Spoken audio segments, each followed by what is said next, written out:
എടാ ടി.ജി. രവി, ഈ ലോകത്ത് ഞാൻ ഏറ്റവും വെറുക്കുന്നത് ഏത് ജന്തുവിനെയാണെന്ന് നിനക്കറിയാവോ? പട്ടീനല്ലേ? പണ്ട് ശോശനയുടെ വീട്ടില് വേലിയാടാൻ പോയപ്പോ അവളുടെ കെട്ടിയവൻ പട്ടി അയച്ചിട്ടപ്പോഴേ നീ ഓടിയ ഓട്ടം ഓർമ്മയുണ്ടോ നിനക്ക്? അത് നിനക്ക് കണ്ണിൽ സൂക്കേട് വന്ന് കണ്ണ് ചെങ്കണ്ണാണെന്ന് പറഞ്ഞ് കണ്ണില് മുലപ്പാൽ ഒഴിക്കണമെന്നും പറഞ്ഞ് പാതിരാത്രി പൂതി കയറിയോ നിനക്ക്. കൂട്ടു നിന്നത് ഞാൻ, എന്നിട്ട് നീ അങ്ങ് മുങ്ങി. പട്ടി വന്നപ്പോ പ്രാണം കൊണ്ട് ഓടിയത് ഞാനും. എനിക്ക് ഏറ്റവും വെറുപ്പുള്ള ജന്തു പാമ്പാ. എന്റെ ലില്ലിക്കുട്ടിയെ കടിക്കാൻ ധൈര്യപ്പെട്ട പാമ്പിനെ എവിടെ വെച്ച് കണ്ടാലും ഞാൻ ചവിട്ടിക്കൊല്ലും. അത്രയ്ക്ക് ഇഷ്ടപ്പെടാൻ മാത്രമുള്ള സൗന്ദര്യമൊന്നും എനിക്ക് തോന്നിയിട്ടില്ല. ഒരു ആവറേജ് പെണ്ണ്. എന്തോ? അത് നിനക്ക്. എനിക്ക് ഞാൻ കണ്ട ഏറ്റവും വലിയ സുന്ദരി എന്റെ ലില്ലിക്കുട്ടിയാ. അവളുടെ ആ ചിരി കണ്ടാ മതിയല്ലോ, പൂനിലാവ് ഉദിച്ചതുപോലെ. പിന്നെ ആ കണ്ണുകളുണ്ടല്ലോ, മാൻമിഴികൾ. കസ്തൂരി മാൻമിഴികൾ അല്ലേ? കസ്തൂരി മാൻമിഴി മലർശരമെയ്തു, കൽഹാര പുഷ്പങ്ങൾ പൂമഴ പെയ്തു. കസ്തൂരി, എന്റെ കസ്തൂരി, അഴകിൻ ശിങ്കാരി, കളിയാടാൻ വാ മച്ചാനെ, പൊന്നു മച്ചാനെ, നിൻ തിരുമാറത്തിൽ നടന്ന മോഹം.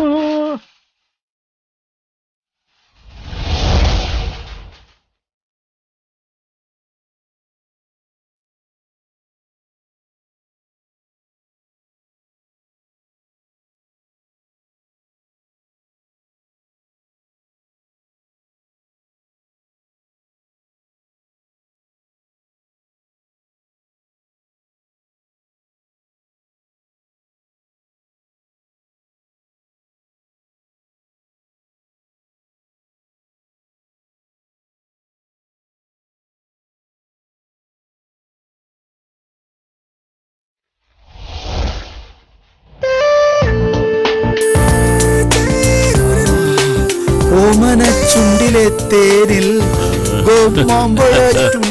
കണ്ടു. രവി, ടി.ജി. രവി,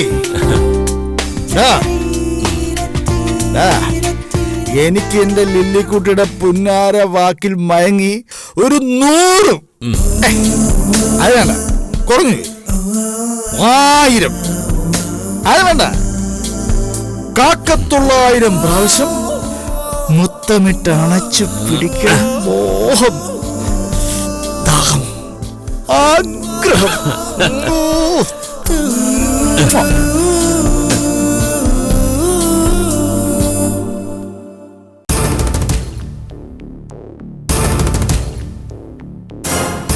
നിനക്ക് വല്ല ഏനക്കേടും തോന്നുന്നുണ്ടോ മോളെ? ഓ, ഒന്നുമില്ല അമ്മച്ചി. ഓ, ദൈവത്തിന് നന്ദി. കടിക്കുമ്പോ ഒരു മൂർഖൻ കുഞ്ഞെങ്കിലും ആവണ്ടായോ? ചെയ്തൊരുമാതിരി പാമ്പ് കടിച്ചു എന്നുള്ള പേരുമായി ഒരു പ്രയോജനം ഉണ്ടായില്ല തന്നെ. മിണ്ടാതിരുന്നോണം. എന്റെ സെഞ്ചിലേ പഞ്ഞി വെച്ചാ കത്തും. നേർച്ചയും കഴിച്ചു വെച്ചിണ്ടായ പെങ്കൊച്ച എന്തെങ്കിലും വന്നു പോയാലേ കൂടെ ഞാനും അങ്ങോട്ട് ചാവും. കൂടെ ചാവാനൊന്നും നിൽക്കേണ്ടി വരികയല്ല. അമ്മച്ചി പെട്ടെന്ന് ചെല്ലാനൊന്നുമേ കർത്താവ് സമ്മതിക്കുകയല്ല. അവിടെ സൗകര്യം വേണമല്ലോ. വായ തുറന്നപ്പോ തർക്കുത്തിരേ പറയുള്ളൂ. നീയും പെട്ടെന്നൊന്നും ചാവുകയല്ല മോളിയടത്തി. ദുഷ്ടരെ ദൈവം പന പോലെ വളർത്തുവെന്ന. നീ പോവണ്ണേ. മാടപ്രാവന്റെ ഹൃദയ എനിക്കും എന്റെ വക്കച്ചനും. ഇതിനിടയിൽ ആ വക്കച്ചനെ പിടിച്ചിരുന്ന എന്നാത്തിനാ? ഓ പിന്നെ കാര്യമുണ്ട്. ഇന്ന് എന്റെ അമ്മച്ചി അവന്റെ ആത്മാർത്ഥത ഞാൻ കണ്ടത്. ഇതിനിടയിൽ അതും കാണിച്ചു തന്നോ? നീ കളിയാക്കൊന്നും വേണ്ട. ആശുപത്രിയിൽ വന്ന് മുള ചെയ്യുന്ന പോലെയായിരുന്നു അവന്റെ കരച്ചില്. എന്റെ ലില്ലിക്കുട്ടിക്ക് എന്തേലും പറ്റിയ ഞാൻ ജീവനോട് ഉണ്ടാവുകയില്ലെന്നും പറഞ്ഞു. അതൊക്കെ ചുമ്മാ ഓവർ ആക്ടിങ്. ഒന്നുമല്ല, എന്റെ മക്കച്ചനെ ചങ്കുതൊന്നും സ്നേഹിക്കാൻ മാത്രമേ അറിയുള്ളൂ. ഓ, ഇവളെ എത്രയും പെട്ടെന്ന് അവന്റെ കയ്യിലേക്ക് പിടിച്ചേൽപ്പിക്കണം. പിന്നെ സമാധാനായിട്ട് കണ്ണടയ്ക്കാം. അപ്പൊ ഈ ജന്മത്ത് കണ്ണടക്കേണ്ടി വരികയല്ല. നീ എന്തോ അടിപ്പിറുത്തത്? ഒന്നുമില്ല. എന്തോ പറഞ്ഞു. പറഞ്ഞു. ഏട്ടത്തി ഒരു പാമ്പ് പോയിട്ട് ഒരു പഴുതാര പോലും കടിക്കുകയില്ലാന്ന് പറഞ്ഞു. അതെന്താ? കടിച്ച ആ സ്പോട്ടിൽ അതങ്ങ് ചത്തുപോകും. അല്ല, ഈ വിഷം അങ്ങോട്ട് കയറുന്നാണോ ഉദ്ദേശിച്ചത്? ഊഹിക്കാലോ. പാമ്പ്, പഴുതാര, വിഷം. അപ്പൊ അവള് എന്നെയാണല്ലോ ഉദ്ദേശിച്ചത്. ആഹാ, കാണിച്ചറിഞ്ഞു.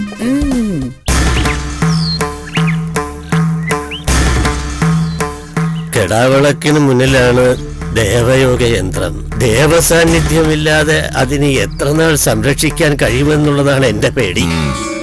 അപശകുനങ്ങൾ ഒന്നിനു പിറകെ ഒന്നായി സംഭവിച്ചുകൊണ്ടിരിക്കുകയാണ്. തിരുമേനി ഒരു തീരുമാനം പറയണം. അതിലിപ്പോ ആലോചിക്കാനൊന്നുമില്ല. നാളെ എങ്കിൽ നാളെ ദീക്ഷ കൈമാറൽ ചടങ്ങ് നടത്തണം. അതിന് മുഹൂർത്തം മറ്റും നോക്കണ്ടേ? അതും നോക്കിയിരുന്ന സുബ്രേട്ടൻ ഏട്ടന്റെ വഴിക്കങ്ങ് പോവേ. ഉള്ള കാര്യം ഞാൻ പറഞ്ഞേക്കാം. തിരുമേനി പറയട്ടെ എന്ത് വേണമെന്ന്. അതുപോലെ നമുക്ക് ചെയ്യാം. അനർഘമായ ദേഹത്ത് ദേവയോഗ യന്ത്രം എത്താൻ പാടില്ല എന്നാണ് എന്റെ തീരുമാനം. സുബ്രഹ്മണ്യൻ ബ്രഹ്മചര്യ ദീക്ഷ സ്വീകരിക്കാൻ യോഗ്യനാണോ എന്ന് ആദ്യം ആലോചിക്കണം. തിരുമേനി എന്തായി പറയുന്നേ? ഏട്ടൻ യോഗ്യനല്ലെങ്കിൽ പിന്നെ നമ്മൾ എന്ത് ചെയ്യും?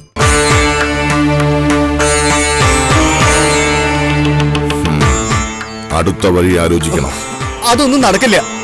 ഏത് വിധേനയും ഏട്ടന്റെ മന്ത്രദീക്ഷ കൈമാറണം. അത് പാടില്ല. അടുത്ത മലയാള മാസത്തിലെ കറുത്ത വാവ് ദിവസം. അത് കഴിഞ്ഞു മതി ദീക്ഷ കൈമാറൽ.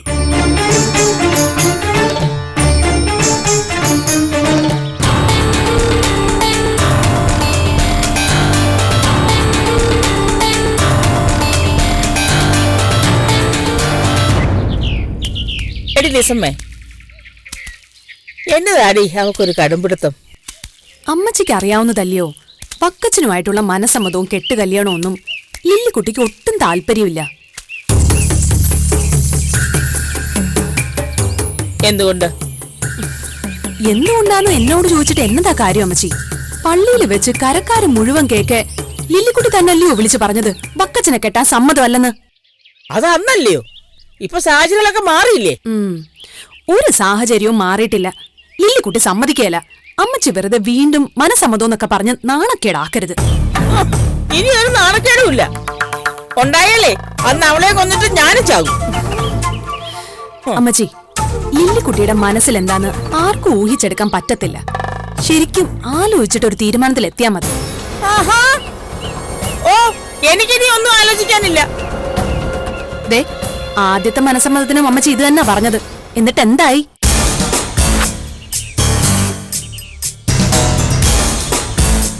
എന്നൊരു കാര്യം, നീ തഞ്ചത്തിന് ചെന്നിട്ട് അവളോട് എന്താ അവളുടെ മനസ്സിരിപ്പ് എന്ന് ഒന്ന് ചോദിച്ചു. ഹാ, പിന്നെ ഞാൻ ചോദിച്ചാ പറയുന്ന ഒരാള് എന്റെ അമ്മച്ചി. ലില്ലിക്കുട്ടി എന്തോ കണക്ക് കൂട്ടിയിട്ടുണ്ട്. അമ്മാതിരി ചെയ്ത ഇപ്പൊ ചെയ്തോണ്ടിരിക്കുന്നത്. കർത്താവിന് പോലും മുൻകൂട്ടി അറിയാൻ പറ്റത്തില്ല. എന്തായാലും അമ്മച്ചി വേണേ ഒന്ന് ചെന്ന് ചോദിച്ചു. ചോദിക്കാനല്ല, അനുസരിപ്പിക്കാൻ തന്നെ എന്റെ തീരുമാനം. അല്ല പിന്നെ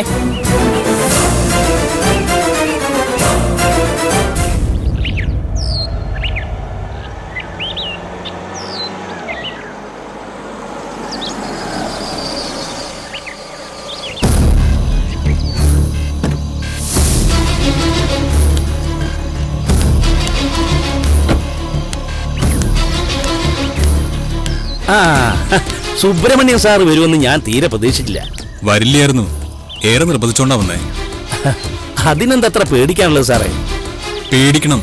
ഒരു ഗവൺമെന്റ് ഓവർസിയറും കോൺട്രാക്ടറും ഒന്നും ഓഫീസിന് പുറത്ത് വെച്ച് ഇങ്ങനൊന്നും കാണാൻ പാടില്ല. ഇത് വല്ലാത്തൊരു നിയമാണല്ലോ സാറേ. നിയമമല്ല, ആളോട് തെറ്റിദ്ധരിക്കും. അവിശുദ്ധ ബന്ധാണെന്ന് പറയും. ഓ, പിന്നെ ഒരു അവിശുദ്ധ ബന്ധമില്ലാത്ത ഒരാള് അറിയുന്നുണ്ട് ഞാൻ പലതും. എന്ത്? അതൊന്നും സാരമില്ലെന്നേ. ഇന്നത്തെ കാലത്ത് അതൊന്നും ഒരു പുതുമയല്ല. എനിക്കൊന്നും മനസ്സിലാവണില്ല. അഭിനയിക്കല്ലേ സാറേ. ഞാൻ അറിഞ്ഞു വിവാഹകാര്യം. എന്നാലും സുബ്രഹ്മണ്യ സാറിനെ ഞാൻ സമ്മതിച്ചിരിക്കുക. എങ്ങനെ ആ ചീറ്റപ്പുലിയെ വീഴ്ത്തിയത്? ലില്ലി സാറിനെ.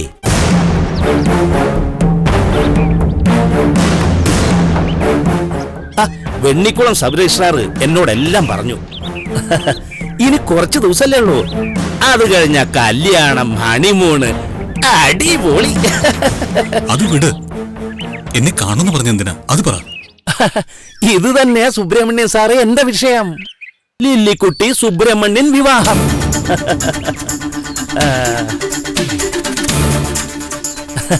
കിണി അറിയാതെ അതീവ രഹസ്യാക്കി വെച്ചിരിക്കുന്ന ആ രജിസ്റ്റർ മാരേജ് ഞാൻ അങ്ങ് പരസ്യാക്കാൻ പോവുക. എന്തിന്? ഒരു നല്ല കാര്യമല്ലേ സാറേ, ലോകം അറിയട്ടെന്നേ. ഒരു PWD ഓഫീസിൽ നടന്ന എഞ്ചിനീയർ ഓവർസിയർ പ്രണയത്തിന്റെ ചുള്ള അറിയട്ടെ. കോൺട്രാക്ടറെ ചതിക്കരുത്, പ്രശ്നമാവും. ആർക്ക് പ്രശ്നം? സുബ്രഹ്മണ്യ സാറിന് പ്രശ്നം ഉണ്ടാവും. അതിനിപ്പോ എനിക്കെന്താ? അയ്യോ, അങ്ങനെ പറയരുത്. കോൺട്രാക്ടറെ ആത്മഹത്യ ചെയ്യേണ്ടി വരും. എനിക്കൊരു വലിയ പ്രശ്നം ഉണ്ടായിട്ട് നിങ്ങൾ ആരും എന്നെ സഹായിച്ചിട്ടില്ലല്ലോ. സഹായിക്കാം. എന്താ പ്രശ്നം എന്ന് പറ. ഒരു ബില്ല് സാറ് എന്നെ ഒബ്ജക്ഷൻ എഴുതിയത് ലില്ലിക്കുട്ടി സാറ് തടഞ്ഞു വെക്കുകയും ചെയ്തു. സത്യം പറയട്ടെ, ഞാനും ആത്മഹത്യയുടെ വക്കില. ആ ബില്ല് മാറിയ അത് ചട്ടലംഘനമാണ്. എടോ സുബ്രഹ്മണ്യ, പറഞ്ഞേക്കവളോട് ഒരു ചാൻസ് കൂടി ഞാൻ തരും. ബില്ല് മാറിയില്ലെങ്കിൽ പറഞ്ഞു പരത്തുകയല്ല, വാട്സപ്പ് വഴി പ്രചരിപ്പിക്കും നിങ്ങളുടെ രജിസ്റ്റർ മാരേജിന്റെ ഡീറ്റെയിൽസ്. ഇവിടെ ഇങ്ങോട്ട് നോക്ക്. നോട്ടീസ് ബോർഡിന് ഫോട്ടോ എടുത്ത് വെച്ചിട്ടുണ്ട് ഞാൻ. ഒറ്റ ക്ലിക്ക് ഷെയർ ആവും ഗ്രൂപ്പുകളിലേക്ക്. മനസ്സിലായടാ? ഇതൊരു ലാസ്റ്റ് ചാൻസാ. പ്രയോജനപ്പെടുത്തിയില്ലെങ്കിൽ ആത്മഹത്യക്ക് എന്നെ തയ്യാറായിക്കോ. അതെ, ഞാൻ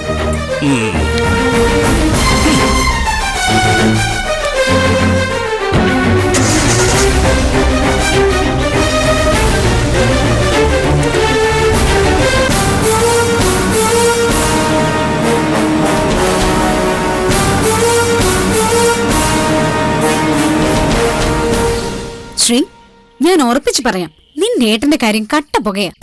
നീ കാര്യം എന്താന്ന് പറ. എന്റെ വാപ്സിയുടെ സ്വഭാവം ഞാൻ പറയാതെ തന്നെ നിനക്കറിയാലോ. ദേഷ്യം വന്ന ഒരു ശേതാനാ. സ്വന്തം വാശികൾ നടക്കാൻ വേണ്ടി എന്തും ചെയ്യും. ഇപ്പൊ എന്താ സംഭവിച്ചെന്ന് പറയേ. നിന്റെ ഏട്ടനും ആ എഞ്ചിനീയറും ആയിട്ടുള്ള എല്ലാ രഹസ്യ ബന്ധങ്ങളും വാപ്സി അറിഞ്ഞു. ഇനി ഉറപ്പായിട്ടും വാപ്സി അവരെ ബ്ലാക്ക്മെയിൽ ചെയ്യും. ബ്ലാക്ക്മെയിൽ ചെയ്യുന്ന പറയുമ്പോ എഞ്ചിനീയറെ കൊണ്ടും ഓവർസിയറെ കൊണ്ടും വാപ്പച്ചിക്ക് ഒരുപാട് കാര്യങ്ങൾ സാധിക്കാനുണ്ട്. അതിന് എന്തെങ്കിലും എതിര് നിന്നാ വാപ്പച്ചി ഈ കാര്യങ്ങളെല്ലാം പൊളിക്കും. അപ്പോ എന്ത് ചെയ്യും? എനിക്കറിയില്ല. എല്ലാരും അറിഞ്ഞാ അങ്ങ് അറിയട്ടെ എന്ന് വിചാരിക്കുക, അല്ലാതെ എന്താ ചെയ്യാ?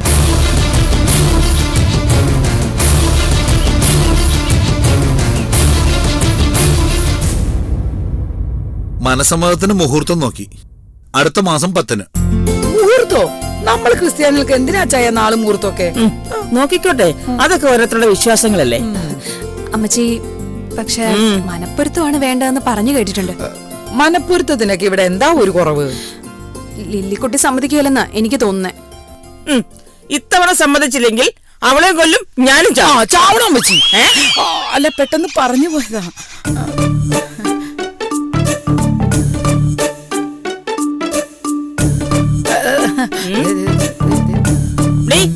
നീ സമ്മതിക്കത്തില്ലേ? നീ വീണ്ടും എന്റെ മുഖത്ത് കരി വരുത്തേക്കോ? അല്ല അമ്മച്ചി, ഇപ്പൊ എവിടുന്ന ഈ കരി? എല്ലാം ഗ്യാസ് അടുപ്പല്ലയോ? പെണ്ണെ, വെളച്ചിലെടുക്കരുത്. നാട്ടുകാരുടെ മുമ്പിൽ ഒരു തവണ നാണം കെട്ടതാ. ഇത്തവണ നീ മനസ്സമ്മതം തടസ്സം നിന്നാൽ ഈ വീടിന്റെ ഉത്തരത്തിലേ എന്റെ ശവം കാണും. ഈ ടെറസിട്ട വീട്ടിൽ എവിടെയാ അമ്മച്ചി ഉത്തരം?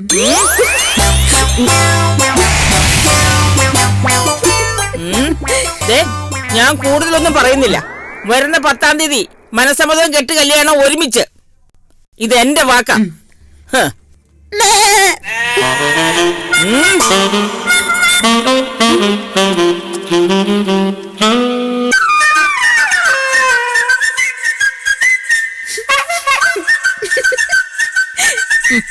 കൊല്ലും ഞാൻ എല്ലാത്തിനും. നോക്കിക്കോ.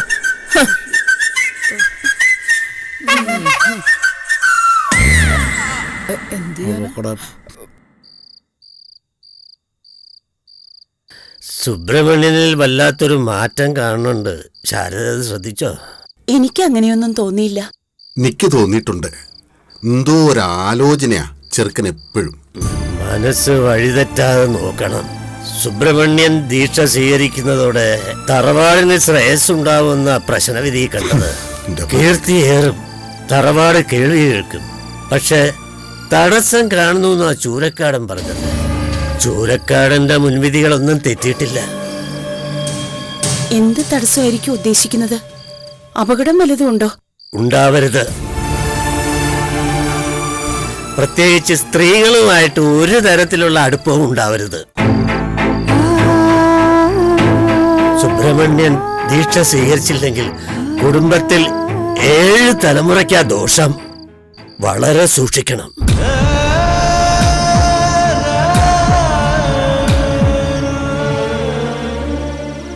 വാപ്പച്ചിയുടെ ബില്ല് മാറി കിട്ടിയോ ഇല്ലയോ അത് പറ. മാറി കിട്ടിയില്ലെങ്കിലേ വാപ്പച്ചി അവളെ വിരിഞ്ഞു മുറുക്കും. എന്തിനാ വാപ്പച്ചി അവരുടെ പേഴ്സണൽ ലൈഫിലൊക്കെ കയറി ഇടപെടുന്നേ? എന്റെ ലൈഫിന്റെ പ്രശ്ന മോളെ. അതി കേറി കളി കളിച്ചാൽ കീഴ്മേൽ നോക്കില്ല വാപ്പച്ചി. നാളെ അവളുടെ മാന്യതയുടെ അവസാന ദിവസ. ഒന്നുകിൽ എന്റെ ബില്ല് മാറി തരണം, അല്ലെങ്കിൽ ലില്ലിക്കുട്ടിയുടെ മുഖംമൂടി സമൂഹത്തിന്റെ മുന്നിൽ ഞാൻ വലിച്ചു കീറും.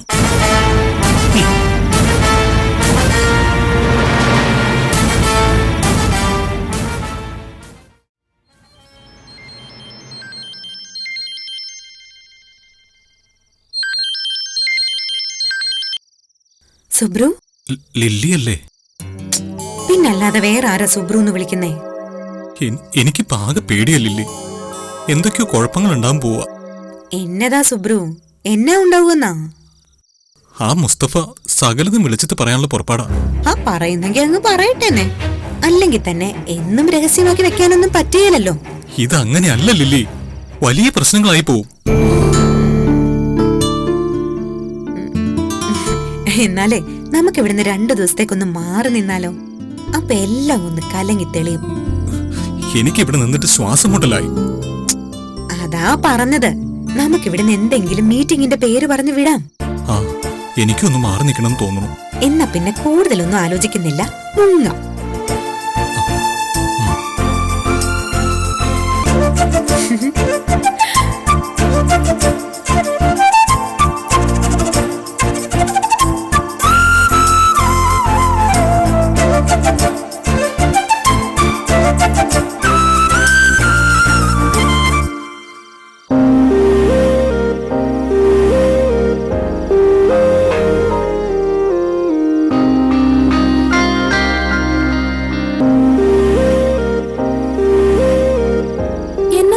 ഒരു എരിപിരി സഞ്ചാരം. മനസമ്മതം തീരുമാനിച്ചത് എന്റെ അല്ലേ, നിന്റെ അല്ലല്ലോ. അത്രേ ഉള്ളോ കാര്യം? അതിനാണോ നീ ഇത്ര ടെൻഷൻ അടിക്കുന്നേ? നീ ആ വക്കച്ചനെ കെട്ടി കൊള്ളാവുന്ന തരത്തിൽ അങ്ങ് ജീവിക്കടി. എന്റെ പട്ടി കെട്ടും വക്കച്ചനെ. ഞങ്ങൾ ഇവിടുന്ന് പോവാ. ഞങ്ങളോ? ആരൊക്കെ? എങ്ങോട്ട്? പബ്ലിക് വർക്ക് ഡിപ്പാർട്ട്മെന്റിലാണ് ഞാൻ ജോലി ചെയ്യുന്നത്. വർഷത്തിൽ 2 തവണ ചീഫ് എക്സിക്യൂട്ടീവ് മീറ്റിംഗിന് ട്രിവാൻഡ്രത്ത് പോവാറുള്ളത് എല്ലാവർക്കും അറിയാം. അതുകൊണ്ട് ഞാൻ അത്തരത്തിലൊരു യാത്ര പ്ലാൻ ചെയ്യുന്നുണ്ട്. അതെ, എനിക്ക് മനസ്സിലായില്ല. ഞാനും സുബ്രും കൂടി 3-4 ദിവസത്തേക്ക് ഇവിടുന്ന് മുങ്ങുവാലി സമയം. എങ്ങോട്ടെങ്കിലും. മിക്കവാറും ഞാൻ അവിടെ നിന്ന് ഗർഭിണിയായിട്ടേ തിരിച്ചു വരത്തുള്ളൂ. പറഞ്ഞാലുണ്ടല്ലോ വൃത്തികേട്. ഇനി സ്വന്തം ഭർത്താവിൽ നിന്ന് ഗർഭിണിയാവുന്നത് എങ്ങനെ വൃത്തികേടാവും? കുഞ്ഞിന്റെ പേരെന്താന്നറിയാവോ? അറിയാം, ആകാശമിട്ടായി. ആഹാ, അപ്പൊ നിനക്ക് കാര്യങ്ങളൊക്കെ അറിയാല്ലേ? അതും വെച്ച് കൂടെ നിന്നോണം. പതുക്കെടി കുട്ടി. ഇപ്പൊ എങ്ങോട്ട് പോണെന്ന് പറഞ്ഞാലും അമ്മച്ചി എന്നെ വിടുകയല്ല. മീറ്റിങ്ങിനാണെന്ന് പറയുമ്പോ വിടാതിരിക്കാനും പറ്റുകയല്ല. അപ്പൊ ആരെങ്കിലും കൂട്ടിന് വിടും. അത് നീ ആയിരിക്കണം. ഞാൻ വരത്തൊന്നുമില്ല. അല്ലെങ്കിൽ തന്നെ അമ്മച്ചിക്ക് ഭയങ്കര സംശയം. എടി, അതൊക്കെ മാറ്റാനുള്ള അടവ് ഞാൻ പറഞ്ഞു തരാം. നീ ഒന്ന് ആക്ട് ചെയ്താ മതി. എന്നെ കൊണ്ട് കള്ളത്തരം ചെയ്യിക്കുന്നത് മുഴുവൻ നീയാ. എടി, നമ്മൾ ഒരിക്കലും സത്യസന്ധരായിരിക്കരുത് ലിസാമേ. മദർ തെരേസയ്ക്കുള്ളതിനേക്കാളും ആരാധകര് കായംകുളം കൊച്ചുണ്ണിക്കുണ്ട്. നീ എന്റെ കൂടെ നിൽക്കേ. സകല കള്ളത്തരവും ഞാൻ നിനക്ക് പഠിപ്പിച്ചു തരാം. സത്യം. എന്റെ മാതാവേ.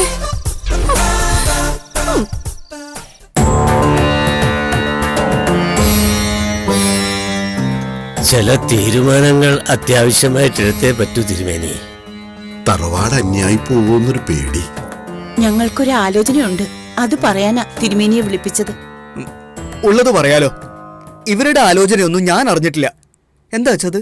എന്തായാലും ഒട്ടും വൈകാതെ സുബ്രഹ്മണ്യൻ ദീക്ഷ സ്വീകരിക്കും. അതിനൊപ്പം ഒരു വേളി കൂടി നടത്തിയാലോ എന്നൊരു ചിന്ത. അതിനവള് പഠിക്കല്ല അച്ഛാ, അല്ലെങ്കിൽ തന്നെ കുഞ്ഞല്ലേ ശ്രീദേവി. അവളുടെ കാര്യമല്ല, നിന്റെ കാര്യമാ ഞങ്ങൾ ഉദ്ദേശിച്ചത്. എന്റെയോ?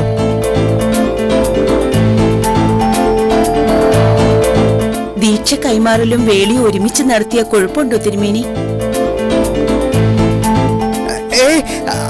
അതിപ്പോ ആലോചിക്ക പോലും വേണ്ട. അതെന്താ ആലോചിക്കേണ്ടാത്തത്? അല്ല, ഞാൻ ഇതുവരെ അതിനെ കുറിച്ച് ചിന്തിച്ചിട്ട് കൂടിയില്ല. ഈ ലൗകിക ജീവിതം എങ്ങനെ ഇരിക്കുമെന്ന് പോലെ എനിക്ക് അറിയില്ല തിരുമേനി. എന്തായാലും ഒരു വേളി വേണമല്ലോ, അല്ലേ വല്ലരശ? അതെ, പറ്റിയ ഒരു പെൺകുട്ടിയെ കണ്ടെത്തണം. അതിനാണല്ലോ ബുദ്ധിമുട്ട് തിരുമേനി. പേര് കേട്ട ഇല്ലെന്നും വേണമെന്നില്ല, പക്ഷേ പാരമ്പര്യ രീതികളെ മാനിക്കണവരാകണം. തിരുമേനിക്ക് അങ്ങനെ ഏതെങ്കിലും ഇല്ലത്തെ കുട്ടിയെ തിരഞ്ഞെടുക്കാനായാൽ? എന്റെ പരിചയത്തിൽ ഒരു കുട്ടിയുണ്ട്.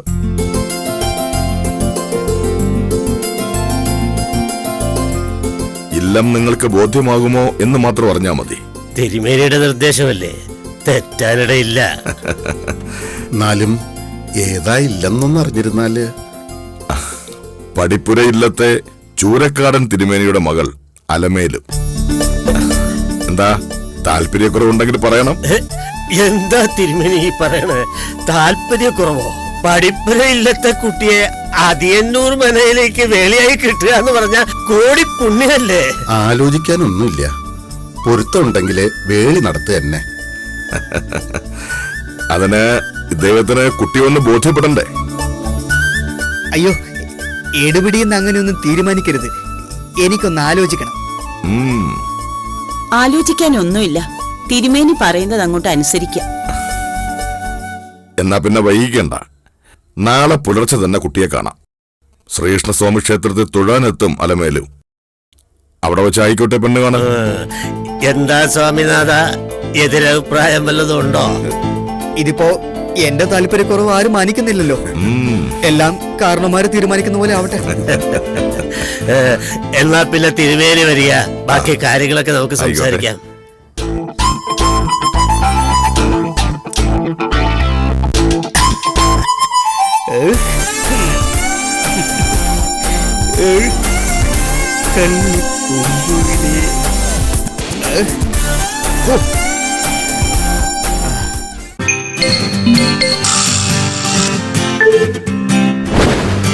Oh.